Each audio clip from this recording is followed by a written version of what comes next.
Hello everyone and welcome back to the channel. It's been a while, but I've just, I know I've been saying for like a month now probably that I'm going to do a graphics card repair and put it on YouTube so you guys can see. But there have just been problems with it basically, but I do have another one with the same issue, also a shorted DrMOS FET, and the footage you're seeing right now is basically me discovering the short, because this one did take a while. It was a lot harder than the last one I did.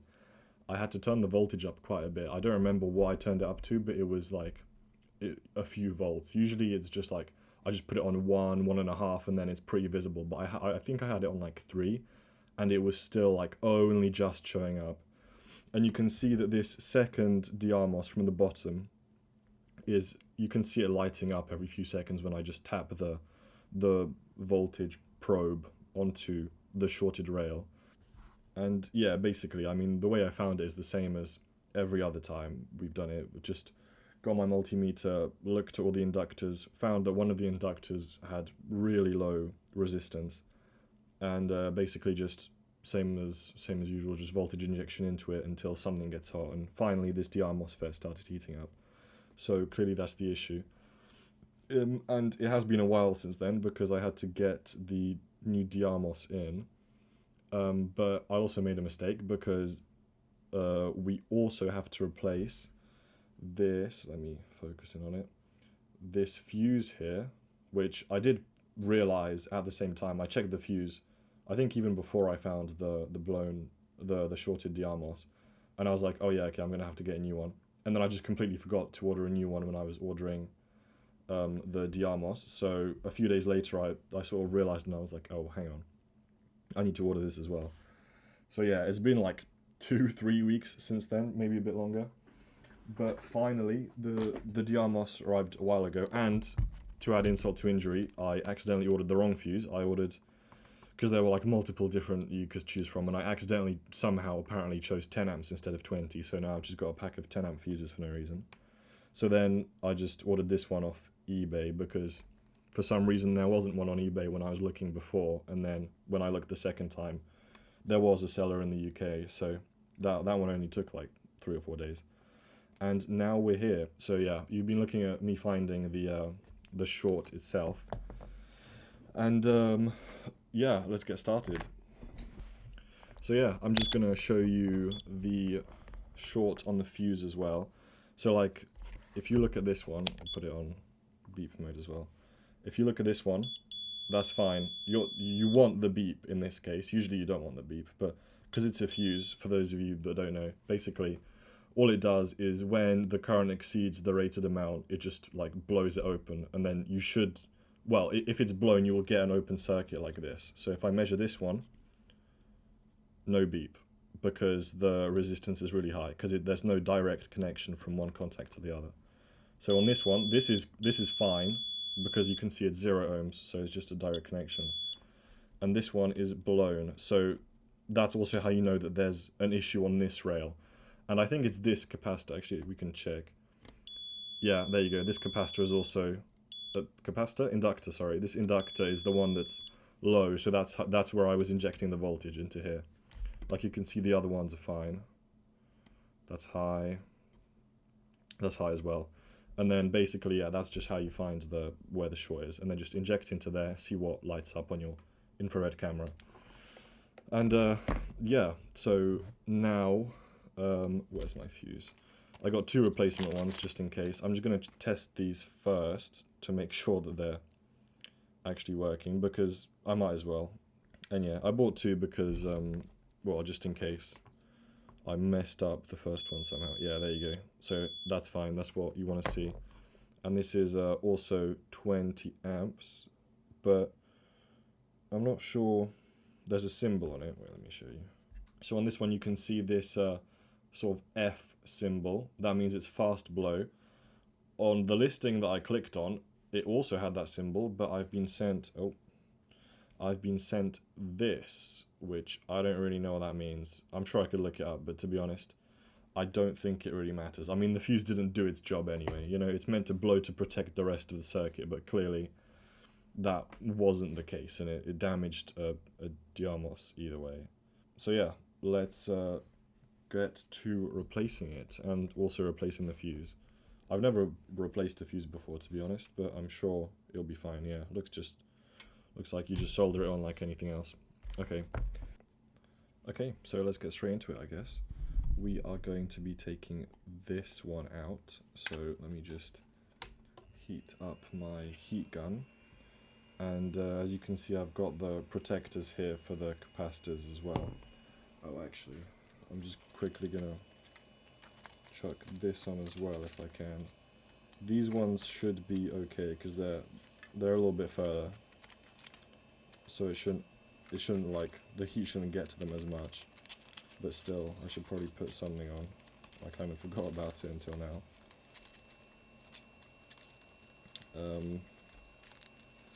Yeah, I'm rushing a little bit, and this is how you make mistakes, like blowing up a capacitor like I did earlier, that you guys haven't seen yet, but hopefully will at some point when I fix it.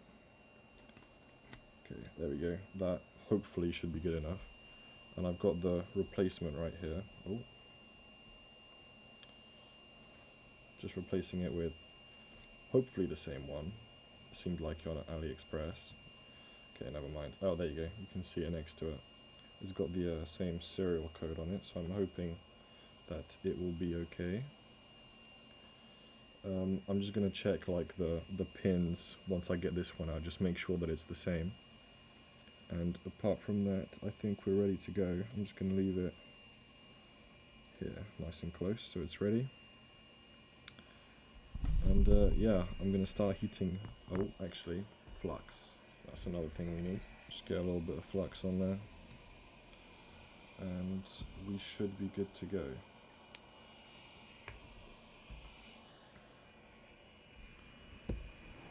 So I'm starting to heat it now. You can see the flux has melted already, basically. Lots of fumes from it. Yeah, I don't really... It just kind of evaporates away immediately. I don't think it's done a whole lot for me. Maybe I've got the heat turned up too high. Well, what I do basically is I just put it on 500 degrees, which is the max on my machine. And then I just use... I just either put it closer or further away, like the heat gun, to like change the temperature basically.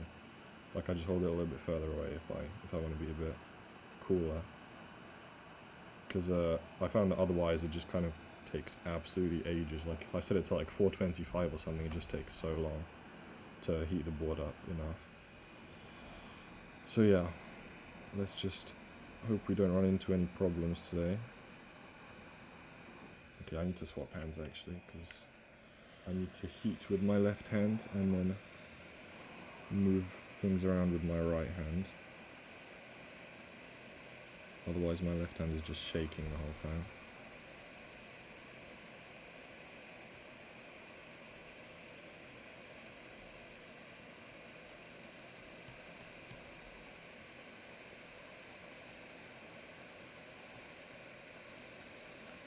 I think having a low airflow is good as well, because then like the air doesn't go as far as like if you had a high airflow, it would just kind of be going all over the place and all over like into where the capacitors are.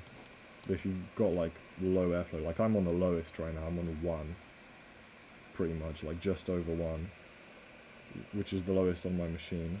And yeah, I just tend to keep it there. I don't really know what the best sort of strategy is, but that's just what I've found works for me, I guess. Well, usually. Still not ready. I'm going to try and get a bit closer to it just to make sure.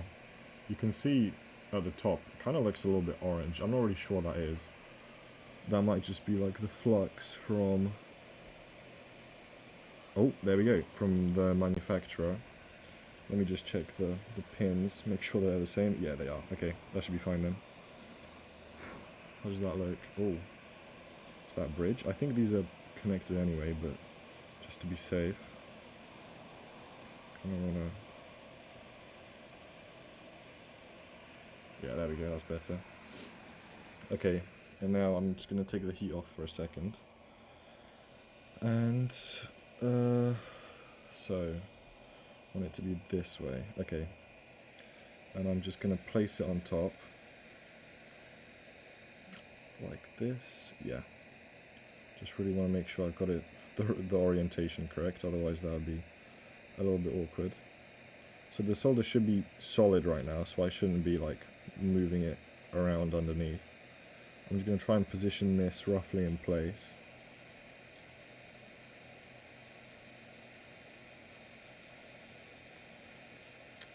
Why is this so hard? Okay. Yeah, there we go, that looks good to me. And then I'm going to put a little bit more flux on. Now the flux hopefully should help a little bit more. Might be better to have a little bit more on there, but it's okay. We'll try this for now, see if it goes okay. I just want to melt it off my pincers as well. Okay, oof, lots of fumes. And now I just want to get it off. There we go. And just keep applying heat for a while.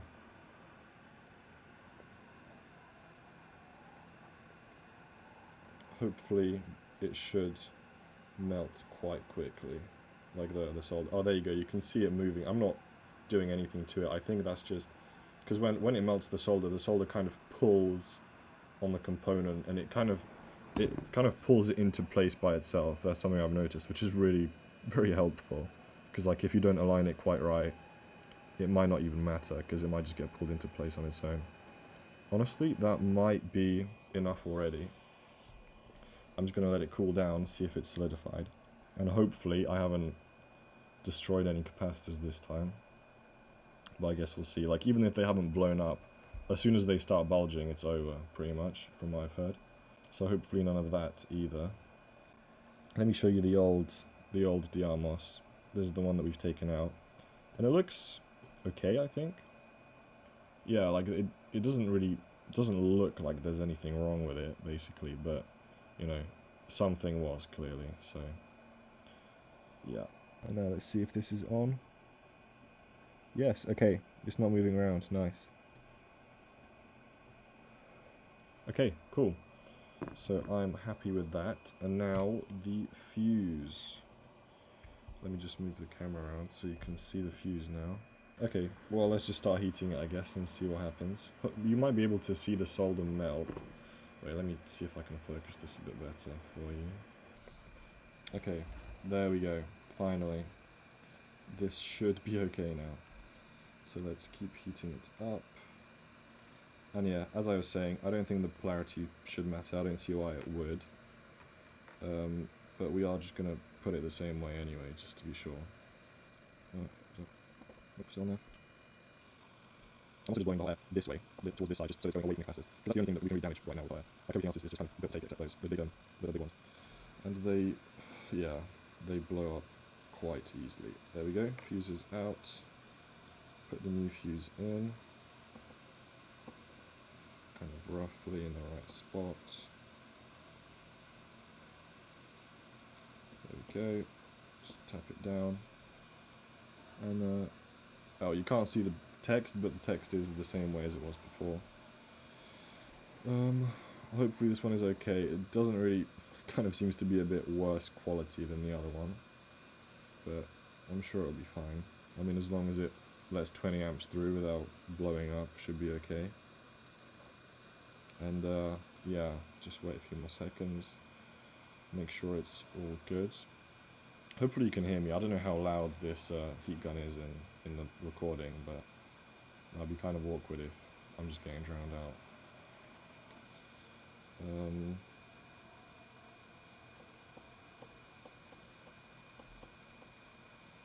Okay. Just tap it down. Okay, and now I'm going to stop applying heat and I'm going to let everything cool down. Oof, need to get my curtains out of the way though, because they are like in front of where the heat gun is going to go. Okay, it is quite dark outside now, so I don't know how much you guys can see on the camera. Yes, so we've replaced the DrMOS, we've replaced the capacitor, not the capacitor, the fuse. What I should have done is, after I took this DrMOS out, I should have tested the resistance on this line again, just to make sure that was the actual short and the only short. which I didn't do. So hopefully, well, I'm going to do that now. The thing is, before you test it, you need to let the board cool down, because when it's hot, the resistances can, I don't know, I've seen them go all over the place. Like once I did that, and it told me the short wasn't gone, and I was so confused. I was like, oh, what? There's something else. But then I waited like 5 minutes for the board to cool down, and then it was fine. So you can't really trust that. But the thing is, if I check that again now, and there's still a short on there, I'm not going to be very happy. So I don't really know. I don't know what I should have done, but I think I should have probably just waited a couple minutes, checked the resistance. But I guess I will do that now instead. So just going to put this light here. And yeah, moment of truth. Okay, it's low, but it's not 0. It's not as low as it was before. That is quite low. But if this is PAX, whatever it's called, there's one line that's meant to be about 16 ohms. And this is showing 16 ohms right now. So, yeah, I mean, what other inductors? It's just these three. One here. Ah, okay. That one's showing 17, so I think that's PAX or PEX or whatever it's called. And then this one, okay. Again, the board is still very hot, so I'm not saying it's over yet. But yeah, potentially not a good sign. Wait, let's just check this as well. Yeah, okay, that's good. That fuse is good now. There you go. And yeah, I'm gonna wait for it to cool down for a little bit longer, and then I will check again. Hopefully it will be okay, because otherwise we just kind of replaced that for nothing. But I mean, earlier it was 0, it was completely short, and now it's not. So I don't know what to think. So I'll be back in a couple minutes, and it will be even darker, but we will see. Okay, just to confirm for everyone, I have just tested the graphics card. The heatsink isn't on or anything. I just chucked it in as it is. Turned on the power basically and just kept my infrared camera on the GPU die to make sure it wasn't overheating. But I did get a display, so good start. I am gonna keep testing it, obviously. I can't just make sure it turns on and then, oh yeah, it's all good, because it might crash under load or something. But I'm going to keep doing that. I think it's probably going to be fine though. If we've done this, it's probably going to be okay. But if not, then I guess I'll be back in about 30 seconds. But yeah, I think most likely that's going to be it for today. I'm glad I was able to fix this so I can release it for you. The thing is, with the 3060 that I've been fixing for like a month now, that I just, yeah, it's just gone wrong basically. I had another 3060, exact same card, exact same problem, and I fixed that one without recording it, because I was like, oh yeah, I'll be able to get this other 3060 video like done, and then I'll just add this on, like just as a little extra, as like, oh yeah, I fixed 2 of these now, by the way. But obviously that hasn't happened. So yeah, the second one that I fixed went fine, but I didn't record it because I didn't think I would need to. So I'm glad I could at least get this 2070. I don't think I even said what card it was. Let me double check. Oh no, it's on the back. Oh no, regular. Yeah, 2070 Ventus 8G, so 8 gigabytes of VRAM. And yeah, I'm happy that this is probably fixed now. And it was just the DrMOS and then also the fuse that blew. And these, there you go. Here's the broken fuse, and where's the DrMOS? And here is the broken DrMOS. So I'm going to keep these. Hopefully you can see these. I'm kind of like Dexter, you know. I always keep a trophy of what I fix. So I've got a little bag that I just put them all in. So these are my trophies from this card. I've got quite a few of these little DrMOSs now, because these are usually the issue, it seems, with graphics cards. And just a few other components, basically. Just whatever dies just gets kept as a little reminder. So yeah, you know, Dexter's got his blood slides, and I've got my little electronics components. And yeah, that's going to be it for today. So thank you for watching. Leave any comments you might have below, and I'll try and answer them. And I hope you enjoyed. I hope you learnt something, or I hope this helped you if you've got a similar problem. And yeah, I will see you hopefully soon in the next one.